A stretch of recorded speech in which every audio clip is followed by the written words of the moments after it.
Bienvenidos a la Semana de Oración Universitaria, titulada Emocionalmente, ¿cómo utilizar nuestras emociones para la obra de Dios?, con el pastor Daniel Bosquet. Tema 12, Incomprensiblemente. Bien, pues el tema de hoy es incomprensiblemente. Vamos a explorar la emoción, pensamiento, sentimiento, sensación, lo que queramos de la incomprensión. Hace un tiempo me encontré con el texto que vamos a ver, que es un texto conocidísimo, que hemos leído miles de veces, pero me llamó la atención de forma especial, y esto es lo que tiene la Biblia. La Biblia la puedes leer toda tu vida. Y el día antes de que estemos leyendo la Biblia, que venga Jesús, ¡oh, anda! ¿Y esto lleva aquí toda mi vida? Pues sí, lleva aquí toda tu vida. Me parece que lo que podemos ver en este texto, y vamos buscándolo, es Juan 13, en este párrafo, lo podemos aplicar perfectamente a situaciones en las que no comprendemos a Dios. Es el episodio de la Santa Cena y nos viene muy bien para introducir la Santa Cena de esta noche.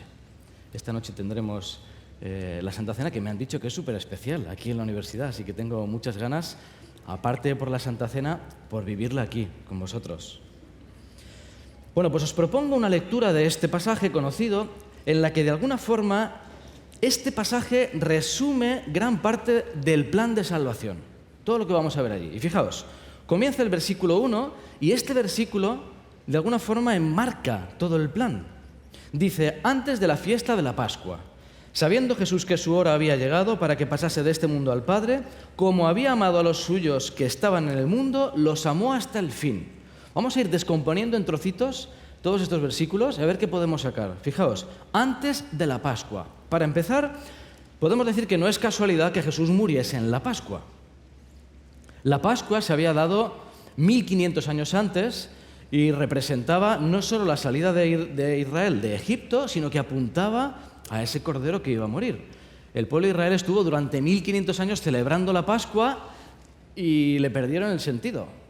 O sea, llegaron a olvidar algo, un pequeño detalle que hacían, y es que mataban al cordero y se lo comían. Un pequeño detalle. Cuando Juan ve a Jesús y dice, he ahí el Cordero de Dios que quita el pecado del mundo, yo no sé si Juan mismo entendía toda la frase que dijo, pero era una clave hermenéutica que abría la comprensión de todo el Antiguo Testamento. ¡Oh! Era Él.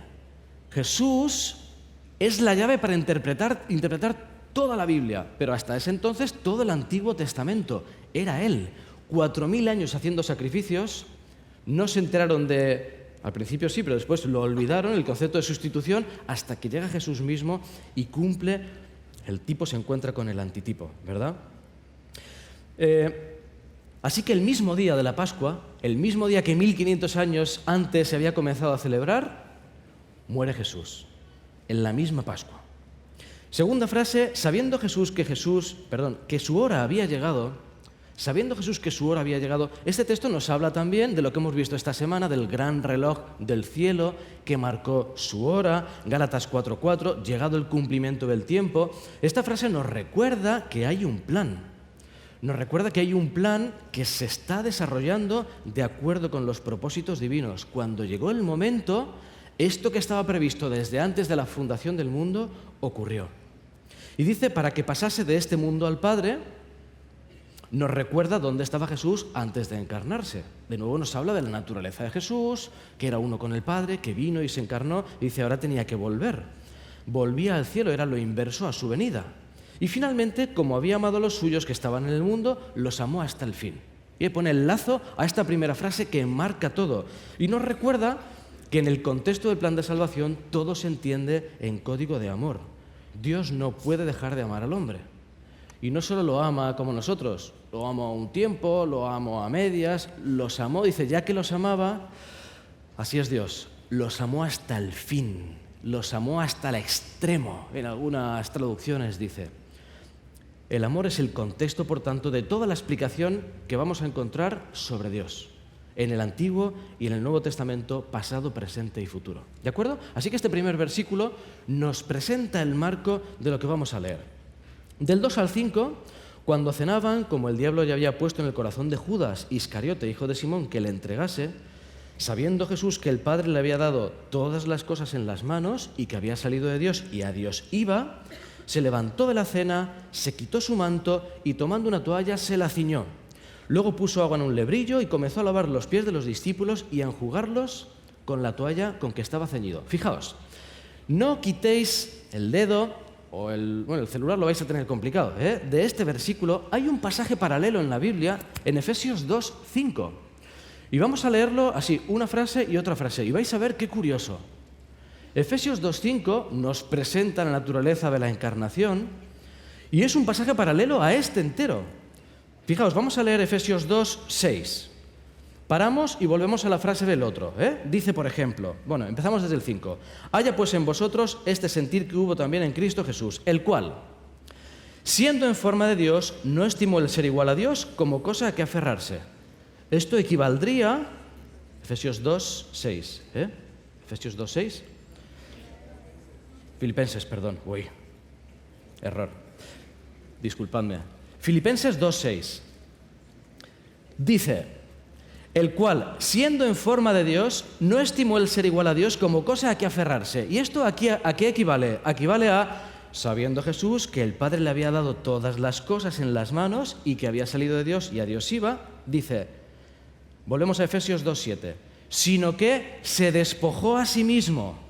Equivale a, se levantó de la cena y se quitó su manto. ¿Sí? Tomando forma de siervo. Dice, tomando una toalla, se la ciñó, como un siervo. Hecho semejante a los hombres y estando en la condición de hombre, se humilló a sí mismo haciéndose obediente. Y es lo de, luego puso agua en un lebrillo y comenzó a lavar los pies de los hombres. Y termina en Filipenses, hasta la muerte y muerte de cruz. Y esto equivaldría ya a lo de el comienzo de los amó hasta el fin. Así que tenemos en Efesios, en Filipenses, es que lo tengo aquí mal, disculpad. Tenemos en Filipenses un pasaje que de alguna forma es equivalente a lo que Jesús representó. Jesús representó un sketch. Se dice aquí, sketch, aquí, un teatro, representó una escena. Y esa escena representaba de alguna forma casi todo el plan de salvación. Hay varias escenas importantes que vamos a ver. Fijaos, avanzamos. En la escena, cuando Jesús se quita el manto y comienza a lavar los pies de los discípulos, nos presenta que es algo inesperado, algo sorprendente, algo raro. Jesús estaba de alguna forma esperando a que los discípulos, alguno de ellos, lavase los pies de todos. Así que Jesús se sienta, sonríe y espera. Era el examen final.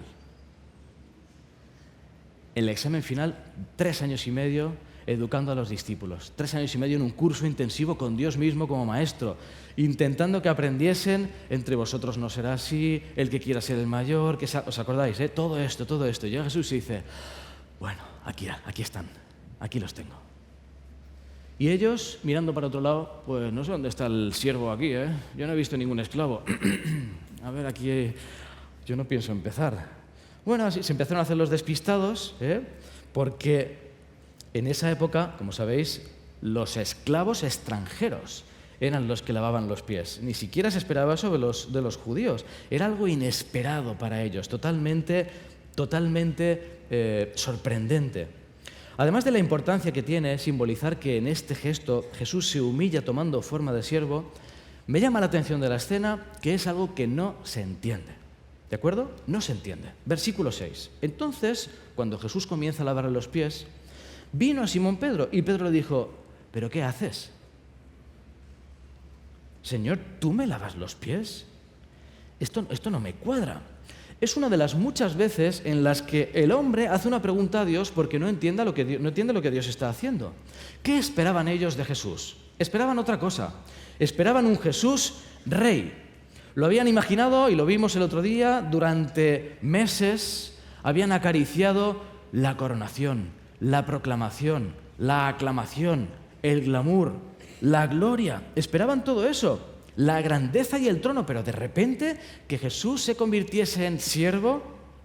Dice el deseo de todas las gentes que en esta escena Judas, cuando Jesús empezó a lavarle los pies, en un principio se sintió abrumado. Y le duró unos segundos, un instante, y a continuación, ¿sabéis qué sintió? Directamente, ofensa. Se ofendió. Empezó con conmovido, Y luego se ofendió y dijo, ¿pero qué está haciendo este? Fijaos, si Jesús podía humillarse de tal manera, pensaba Judas, no podía ser el rey de Israel.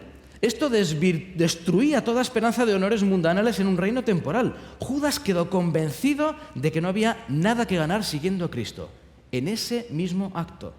Después de verle degradarse a sí mismo, como pensaba, se confirmó en su propósito de negarle y de confesarse engañado. Fue poseído por un demonio y resolvió completar la obra que había venido a hacer, entregar a su Señor. En otras palabras, cuando vio a Jesús dijo, pero bueno, así no vamos a ninguna parte, pero no sabes hacer de rey. Tienes que hacer otra cosa, tienes que entrar, con un manto, tienes que hacer así con la mano. A ver, hazlo, haz así con la mano. Y tienes que hacer de rey, tienes que imponerte, te tienen que servir, tienes que hacer lobby con los fariseos, tienes que ganarte a los dirigentes. De verdad, es que todo lo tengo que hacer yo. Judas se sentía así. Te voy a enseñar yo a ser un rey. Te voy a enseñar yo, que no te enteras. Judas se creía el hombre más listo del mundo. Era un hombre, nos dice el texto de Elena de White, Deseo de todas las gentes, era un hombre de razonamiento agudo. Era inteligente de verdad. Probablemente el más inteligente de los discípulos, el que más capacidades tenía. Lo habían recomendado a Jesús y él se sentía superior. Se sentía superior al resto de discípulos e incluso a Jesús, porque es como que los demás no tenían mucha idea de cómo funciona el mundo, de cómo tratar con las autoridades, de cómo se fragua una coronación. Todo un plan tenía establecido de marketing. ¿Sabéis qué razonamiento hizo Judas para entregar a Jesús? ¿Cómo alguien tan inteligente lo entregó? Un razonamiento brillante. Brillante, dice el deseo de todas las gentes. Atención al razonamiento de Judas. Dice, si Jesús debía ser crucificado, el evento acontecería de todos modos. Decía Judas, a ver, si va a morir crucificado, va a ocurrir igual, aunque yo no exista. Su propio modo de entregar al Salvador no cambiaría el resultado. Si Jesús no debía morir, lo único que haría sería obligarlo a librarse. Si no tiene que morir, yo lo entrego y le obligo a que se convierta en rey. De todos modos, dice, Judas ganaría algo por su traición. Calculaba que había hecho un buen negocio traicionando a su Señor. ¿Os dais cuenta? Judas ahí pensando, dice, vamos a ver, ¿cómo resolvemos esto? Ya está. Mira, si no tiene que morir, no va a morir. Aunque yo no haga nada. Y si no tiene que morir, como no va a morir, pues yo lo fuerzo a que demuestre quién es de una vez y se convierta en el rey que no quiere ser. La verdad es que en ocasiones razonamientos brillantes que tenemos tú y yo nos separan de Dios. Toda nuestra inteligencia puesta al servicio de comprender a Dios y en ocasiones desvirtuamos a Dios. Y lo vamos a ver. Volvemos al texto. Cuando Judas vio lo que hacía Jesús, decidió en su corazón que Jesús se iba a enterar. Le iba a enseñar de verdad a coronarse. Fue una reacción que todos ellos sintieron, decir, ¿pero qué está haciendo? No lo comprendieron. Y me pregunto, ¿os suena esta sensación de no comprender a Dios? Esta emoción, es decir, si es que no entiendo esto.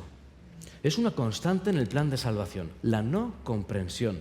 Es un clamor desde el Edén, desde el principio, desde que Satanás plantó la duda de la semilla en el hombre. Satanás empezó diciendo, yo no digo nada, pero se va diciendo por ahí que Jesús es un poco orgulloso, que no quiere que nadie sea como él. No, estamos aquí todos hartos, No, de verdad que no quiero hablar. Pero se ha montado una, siempre que la adoremos, que la daremos, es que es de verdad, Estamos tramando otra cosa, pero bueno, no quiere. ¿Cómo va a querer? No quiere que seáis como él. Por eso os ha prohibido comer de todos los frutos. Y ahí el cebo, No, de todos, no solo de este. Sí, pero mira, Eva. Yo que era una serpiente, ahora estoy hablando contigo. Tú que eres un ser humano, resuelve la X, que es una regla de 3. Si yo que era serpiente te estoy hablando, tú que eres un ser superior, la corona de la creación, ¿qué te queda? Te queda convertirte en Dios. Por eso no quiere. Yo ahí te lo dejo. Y surgió la duda en Eva, y es como, oye, pues tiene sentido. La verdad es que no se ha muerto. Y está hablando. Ha subido un grado en su escala de la existencia. Pues si yo me lo como, subiré otro grado y seré como Dios. ¿Por qué no nos deja comer? Incomprensión, duda, desconfianza. Y ¿sabéis? Desde entonces hay algo que nos separa de Dios. Hay algo. El pecado estableció una separación, ¿verdad?, entre Dios y el hombre, y Dios no puede hacerse comprender, ni tú y yo podemos comprenderlo. Así que ahí estamos. Todo el plan de salvación, y lo veíamos también estos días, es un intento de Dios por hacerse comprender al hombre. Pero hay límites y no podemos. ¿Cuántos pasajes del Antiguo Testamento hay confusos? Siendo sinceros, que los lees y dices, pues yo esto no lo entiendo. No lo entiendo. ¿Y del Nuevo Testamento? Pues es que tampoco lo entiendo. ¿Cuántos pasajes en el mundo hay confusos hoy? En el mundo, en lo que nos ocurre. Yo sigo sin entender muchas cosas. Desde que tengo hijas, me rompe la cabeza el sufrimiento de los niños. Es como que se activa un área, ¿verdad? Cuando eres padre se activa un área que no estaba en el cerebro y es como, no lo entiendo. A mí no hay explicación teológica para ver el sufrimiento de los niños, de los inocentes. ¿Cuántas cosas hay que no comprendo de Dios? No lo entiendo. ¿Cuántos pasajes confusos hay en tu vida? Que miras para atrás y dices, ¿y esto? ¿Y esto qué explicación tiene? ¿Qué explicación? Dímela. En la respuesta de Jesús encontramos un paradigma fascinante. Es lo que encontré en este pasaje, lo que hoy quiero compartir. Juan 13:7. Respuesta de Jesús. Lo que yo hago, tú no lo comprendes ahora, mas lo entenderás después. Me da la impresión de que esta respuesta es clave en la historia del plan de salvación. Es como si Dios hablase a todo ser humano que no entiende lo que está ocurriendo. Yo siento que me habla a mí. Es como que podemos cerrar los ojos y escuchar estas palabras desde el infinito del universo llegando a cada ser humano y decimos, Señor, ¿qué haces? Señor, ¿qué haces? ¿Qué es esto? ¿Qué estás haciendo? Y de repente llega una voz que dice, no te lo puedo explicar. Sé que no lo entiendes, Dani, pero tú confía. Te prometo que lo entenderás después. La parábola del trigo y la cizaña, que aparece en Mateo 13, nos presenta el contexto del mal. Un hombre que siembra y llega el malo y siembra la cizaña. Y la respuesta es, un enemigo ha hecho esto. Y el intento de los hombres es, oye, ¿quieres que lo resolvamos ya? Y no, esperaos hasta el final. La respuesta de Dios al mal en la Biblia está diferida, está aplazada, aguanta y te lo explico. Pero está al final, no está ahora. No podemos comprender todo. No lo entiendes ahora y fijaos, en la respuesta hay un implícito. Y está bien que no lo entiendas, porque no se puede entender. Jesús le dice, mira, no lo entiendes ahora, pero ¿sabes qué? Es que está bien que no lo entiendas. Está bien porque es incomprensible. Con tu mente, con los datos que tienes, desde tu perspectiva, no se comprende. Ya lo entenderás después. Y aquí hay algo importantísimo en este pasaje, ¿y sabéis qué es? Dios no reprocha a Pedro la incomprensión. No se lo reprocha, le dice, mira, Pedro, yo sé que no lo entiendes. Insisto en el no reproche. Sé que no lo entiendes, pero tranquilo, lo entenderás después. En ocasiones, cuando ocurren desgracias, nos sentimos obligados a dar una explicación, ¿verdad? Obligados a defender a Dios. Muere alguien, ocurre algo incomprensible y empezamos a decir, pues esto tiene que haber sido porque... Y soltamos nuestra explicación. Pues esto yo creo que es por esta otra. Pues si ha permitido esto es por esto. Y empezamos a dar explicaciones que, ¿sabéis? A veces nos podíamos callar. Explicaciones que nos podíamos callar. ¿Sabéis por qué? Fijaos, si Dios no encuentra necesario explicar todo lo que hace, ¿por qué nosotros intentamos explicar todo lo que hace Dios? Si Dios no ha encontrado necesario explicar todo lo que hace, ¿qué haces tú explicando a Dios por Él? Ya te lo explico yo. Mira, Él dijo que no lo entenderías, pero es por esto. Mucho ojo, queridos amigos, en ocasiones, dice Elena White, el silencio es elocuencia. Qué sabias palabras. En ocasiones el silencio es elocuencia. Señor, esto no lo entiendo. Y Dios te dice, ya lo sé, Dani, es que de ese lado del universo no se puede comprender. Es incomprensible, es incomprensible. Simplemente confía. Fijaos, Juan 16, 12. Aún tengo muchas cosas que deciros, dice Jesús. Tengo un montón, madre mía, si es que tengo un montón de cosas, pero no las podréis soportar. No os caben en la cabeza, no las podréis entender. Cuando venga el Espíritu de verdad, Él os guiará. El Espíritu Santo va durante la historia revelando lo que está ocurriendo hasta el final, hasta la explicación final. ¿Sabéis? Esto de alguna forma ocurre también con los niños y todos lo hemos vivido, con los niños pequeñitos. Un montón de cosas que no comprenden de los adultos. Fijaos, no comprenden por qué no compramos el supermercado entero. Yo recuerdo cuando voy con mis hijas, quizá antes, ¿no? Pero ¿y por qué no compramos todo? ¿Por qué un paquetito de galletas? Pues llena todas, ¿no? Todas las galletas y toda la fruta y todo el pan. ¿Por qué no comprar todo? Si total, pasas una tarjeta y ya está, y nos lo llevamos. ¿Por qué? Papá, cuando vas al cajero, sí, ¿por qué no sacas más dinero? ¿Por qué no sacas más? Y ya está, y te lo dan. Dice, papá, tú vas al banco y te dan el dinero y compramos cosas. Claro. ¿O por qué no comemos solo chucherías? Imaginaos un desayuno lleno de caramelos y chucherías y porquerías de esas, ¿eh? ¿Por qué no vivimos alimentándonos de eso? Pero si es que sería riquísimo. ¿Por qué papi se tiene que ir a trabajar en vez de jugar en casa? ¿Cómo le explicas eso? Es incomprensible. ¿Por qué les hacemos comer espinacas? ¿Quién entiende eso? Fijaos, un ejemplo muy gráfico. ¿Por qué les llevamos al médico a que les pinchen una vacuna? ¿Cómo puede entender un bebé? Y los que lo habéis hecho sabéis las caras que ponen. ¿Cómo puede entender un bebé que su padre lo lleve ante un desconocido? La habitación huele raro. Y llega un desconocido que le sonríe mientras desenfunda un arma letal. ¿Verdad? Y de repente hay un pedazo de aguja así, que es como medio brazo suyo, cuando son pequeñitos, y el bebé mira a su padre y el papá lo está permitiendo. Y es como, ¿pero qué estás haciendo? Nos va a matar a todos, ¿eh? Y saca la aguja. Es que es tremendo. Yo recuerdo, de verdad, recuerdo como si fuese ahora, cuando le clavaron la aguja en la piernecita, creo que era, en la pierna o en el brazo, cuando le clavan la aguja es como que una aguja entera atravesando mi cuerpo y duele, y luego aprieta una sustancia a saber lo que han tramado, y después quita eso y bueno, ya está, sí, ya está. Recuerdo la cara de mis hijas mirándome con espanto, como si no hubiese mañana, con miedo. ¿Cómo le explico yo? No, mira, los anticuerpos, si hay que inocular una sustancia, ¿cómo le explico eso? Es incomprensible para un niño eso. Incomprensible que su padre permita eso.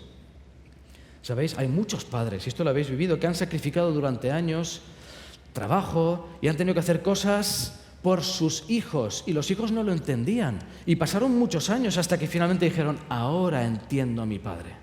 Ahora entiendo a mi madre. Con el tiempo se entienden cosas que hacían nuestros padres, pero ¿sabéis? En ocasiones pasa una vida. Y es el paradigma que nos presenta la Biblia. Nos dice, mira, esto no lo entiendes, pero bueno, te doy un abrazo. Y Jesús nos da un abrazo en medio de la incomprensión y nos dice, ya lo entenderás después. Insisto en la idea de la incomprensión como algo inevitable a la existencia de este lado del cielo. Y el Señor dice, está bien, Dani. Está bien, es normal que no lo entiendas. Avanzamos en la escena, versículo 8. Pedro, pues no me lavarás los pies jamás. Pedro lanza un ultimátum, que no lo entiendo. Yo no sé si que no lo entiendes eres tú. Y ahí sale Pedro, el llanero solitario del oeste, es como que no lo entiendo. No me lavarás los pies jamás en tu vida me vas a lavar los pies. Es el momento de tensión entre Pedro y Jesús, el momento en el que ante la revelación de Dios, ante la petición de paciencia, nosotros salimos con nuestros absolutos. Pues jamás, pues siempre, pues nunca, pues tú esto, pues yo lo otro. Pedro tenía muy buena intención, era muy auténtico, era muy sincero, estaba chapoteando en medio de la incomprensión. Y sí, pues nunca me vas a lavar los pies. Y Jesús responde con paciencia. Esto es un complemento a la respuesta de antes. Y le dice, mira Pedro, si no te lavo, no tendrás parte conmigo. En otras palabras, Pedro, todo esto que estoy haciendo lo hago por ti. Toda esta escena, todo este sketch, en ese momento, ¿verdad? Y a nosotros nos dice, todo este plan de salvación lo hago, ¿sabes para qué? Para que estemos juntos. Si no, no tendrás parte conmigo. Todo lo que hace Dios, comprendido o no, es para que al final tengamos parte con Él. Para que al final estemos juntos. Así que Pedro, que es de todo o nada, dice, ¿sí? Pues ahora me lavas entero, No, antes era, en la vida me vas a lavar los pies, que no me entero yo. Dice, pues ahora los pies y todo, y la cabeza y las manos y... Ese es Pedro, chapoteando en la incomprensión. Y Pedro dice, Jesús, que no hace falta, pero bueno, vale, Pedro, ya está, te lavo los pies y ya lo entenderás. En otras palabras, lo que dice Pedro es, mira, no entiendo lo que estás haciendo, pero si hay que hacer esto, pues me entrego a ti, entero, me zambullo. ¿Dónde hay que tirarse? Allí, pues me tiro. Adelante, confío en ti. En otras palabras, Pedro dice, me rindo. La única forma sensata de terminar una discusión con Dios es rendirse. La única forma sensata es rendirnos a Él. ¿Qué otra alternativa hay? ¿Sabéis? La otra alternativa es la de Judas. Es la que eligió Él. Él tampoco comprendía, lo hemos visto, lo que Jesús estaba haciendo. A Él también se podían dirigir las palabras, mira, lo que estoy haciendo ahora no lo entiendes, pero lo entenderás después. Lo que pasa es que Judas no se rindió a Jesús.